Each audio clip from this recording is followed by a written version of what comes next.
بسم اللہ الرحمن الرحیم۔ اول وقت میں نماز پڑھتا ہے، اس کی نماز آسمان پر بلند ہوتی ہے، اور آقا کریم نے فرمایا کہ عرش تک اس نماز کے ساتھ ساتھ نور رہتا ہے، عرش تک اس کے ساتھ نور رہتا ہے، اور پھر وہ نمازی کے لیے قیامت تک بخشش کی دعا بھی کرتے ہیں۔ قیامت تک نمازی کے لیے بخشش کی دعا کرتی رہتی ہے جب بندہ وقت پہ نماز پڑھتا ہے، کہتی ہے کہ اللہ میری اسی طرح حفاظت فرمائے جس طرح تم نے میری حفاظت فرمائی۔ اور آقا کریم نے فرمایا کہ جب بندہ وقت گزار کے نماز پڑھتا ہے، یعنی نماز کو قضا کر کے پڑھتا ہے،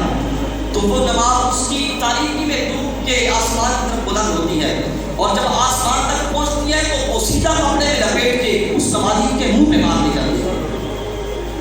تو بھلا بتائیے جو وقت گزار کے نماز پڑھتا ہے، قضا کر کے پڑھتا ہے، اس کا یہ حال ہے کہ جو نماز کے قریب نہیں جاتا، اس کا کیا حال ہوگا؟ لیکن کیا ہے کہ جو وقت پہ نماز پڑھتا، میرے آقا نے فرمایا، جان رحمت نے فرمایا کہ اس کی نماز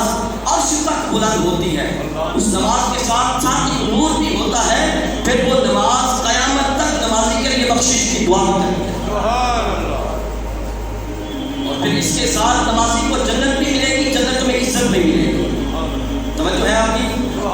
قرآن کہتا ہے والذین هم علی صلاتهم یحافظون اولئک فی جنات مکرمون، جو لوگ اپنی نمازوں کی حفاظت کرتے ہیں یہ وہی لوگ ہیں کہ جو جنت میں معزز بھی ہوں گے، مقدم بھی ہوں گے۔